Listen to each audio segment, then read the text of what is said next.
It's time for the Daily Stand Up Podcast presented by AgileDad with your host, Lee Henson. Without any further ado, let's get started. It's hard to believe that a week ago, right about this same time, I was at the Agile 2023 conference and I was giving my presentation on Vanilla Ice being the perfect Agile coach. Now, if you haven't had a chance to check this out yet, you got to go to AgileDadSpeaks.com. So it's AgileDad, SPEAKS.com. Let me tell you, this had to be the most fun, high energy, uplifting conference presentation I think I've ever given. We had just shy of 200 people there, which is pretty incredible for not having it for a non-keynote, right? And what I can tell you is that the energy was magical. People were dancing and singing along. It was a dance party. Everyone had a blast, and more importantly, everyone had an opportunity to grow and learn. So, in case you missed a session, I'll give you just a small portion of it. I'll give you a piece from the beginning, a piece from the middle, and a piece from the end. So in the beginning, we identified the top 5 reasons why Vanilla Ice made the perfect Agile coach. Of course, we got to go with he taught us to stop, collaborate, and listen, right? And then he held the process, he held the process to the extreme, right? And he was always ready to light up the stage and wax a chump like a candle, right? And he held his teams to a real high level of accountability. He said, anything less than the best is a felony. And of course, he always closed with, if you have a problem, I'll solve it. Check out the hook while my DJ revolving. So those are 5 good reasons why Vanilla Ice would have been the perfect Agile coach. But there had to be more to the story than that, right? I couldn't just leave it there. So I talked about some of the things that we need to do, some of the things that we can change, and some of the things that we can adapt in order to really go from having a fixed mindset to a growth mindset. And I think that sometimes people take for granted some of the stuff that they need to do in order to get there. It's not as easy as people would just point it out to be, right? So, I mean, it starts with some pretty basic things like telling yourself a different story. When you wake up each day, what kind of story do you tell yourself? Do you try to set yourself up for everything being absolutely perfect? I'm not encouraging you to set yourself up for failure, but I'm just saying if you set yourself up for a great opportunity, the likelihood of you having a great opportunity is better, but you can't set yourself up for something perfect. This is called the iceberg illusion, and I talk about it, where everybody sees everything above the water, but they don't necessarily see everything that's happening below the water. And the things below the water are usually the most important things, the things that people don't discover, right? So I talk about, so here's an example. So I talk about underneath the water, you have disappointment, dedication, hard work, habits, sacrifice, failure, persistence. And you need to build all those so that people can see the small amount of success you have above the water.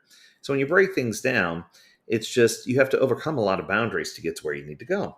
And I talk about the story on social media where everyone's living a perfect life and how you're not living a perfect life and how that's okay and how they're not living a perfect life either. They're living a perfect lie. Then I talk about setting clear learning goals. And when I talk about setting learning goals, I gave the story of Mr. Wonderful from Shark Tank. And I talk about how he talked about putting 3 sticky notes on his mirror each night before he goes to bed and not doing anything the next day until he conquers or addresses those 3 sticky notes. And I think if we commit to learning something new every day and focus on what leads to our desired outcome, and don't try to make things happen overnight, understand that success is a pave, it's a path, and that we should start with a clear vision and strategy, and it's going to bring us to where we need to go, right? Then, of course, the next section is about capitalizing on your failures, and it talks about how even if we have the greatest failures, and I gave some examples about J.K. Rowling being on government assistance before she wrote before becoming the first billion-dollar author, right? Or Michael Jordan, who got cut from his high school basketball team. And I give several examples: Oprah Winfrey, Walt Disney, and I talk about what happened in their life, and then I talk about how failure can teach us what success can't, how we need to embrace failure and figure things out. It's a pretty incredible presentation. Once we understand that, then we can go into what I call the Goldilocks principle. And this is meet me in the middle. And I refer to it as meeting people where they are. Because even though a team all might be on the same path to get to a same destination, different individuals on a team could be in different places. So I think sometimes we need to really meet people where they are and address their concerns, as opposed to constantly trying to pull people all the way to where we are or expecting people to change just because we want them to.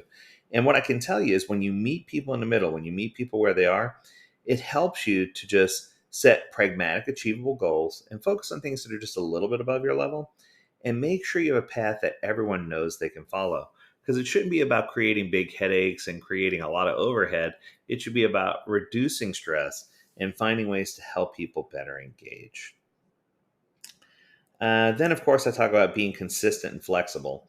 And when I talk about being consistent and flexible, this whole section talks about when people at work are always, we've always done things this way, or we've never tried this before. Every time we've tried something different, we failed.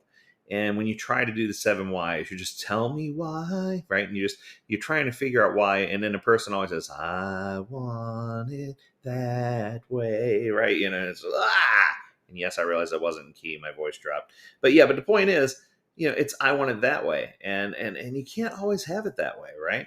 And it's our job to be consistent yet flexible, because growth mindsets require practice. It's not something that comes overnight. But if you're consistent in your decisions, but you also understand that every human is unique, it's going to put you on that path for flexible growth.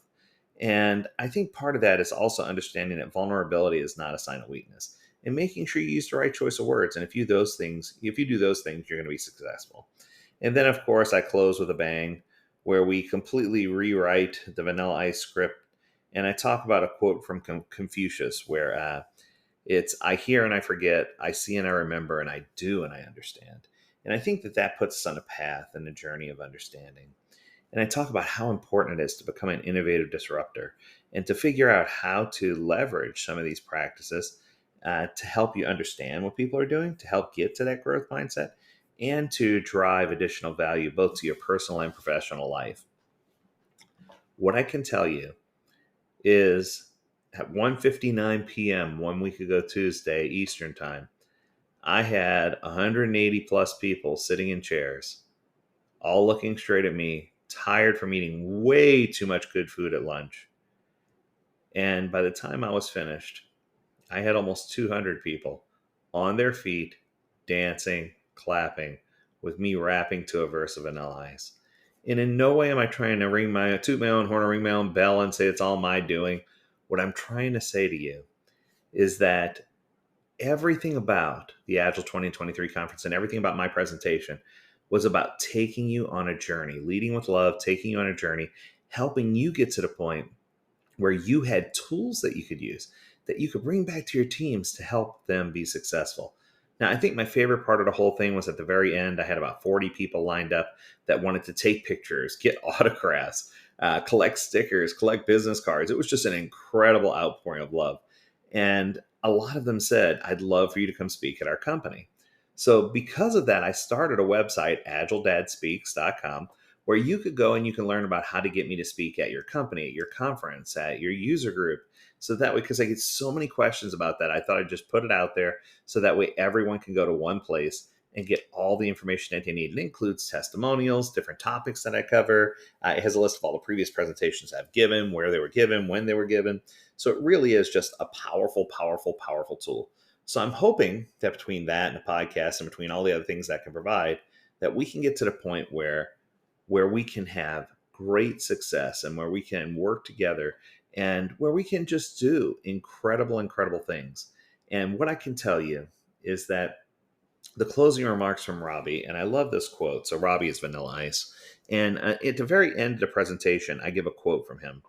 And I want to read this quote to you because this kind of sums up my thoughts about the talk that I gave. He says, quote, now this is a quote from Vanilla Ice. He says, the most valuable lesson I've learned in my life is that life is about family and friends, not about material things or any of that. It's about enjoying your life. If you have no family, no friends to enjoy it with, it doesn't matter how much you have, how much success you have, how much fame you have, how much money you have. None of it really matters. That is wisdom. And what I can tell you is when we get to that point where our minds are wide open and we can have that kind of mindset, that's when we're going to surround ourselves with people who dance. And when you're dancing, you can't be miserable. So you surround yourself with happy dancing people and you're going to have a happy, successful life. That's going to do it. If you have a topic you want us to discuss, learn more at agiledad.com. We'd love to hear from you. And as always, we encourage you to stay healthy, stay well, and stay agile, my friends. Until next time, do take care.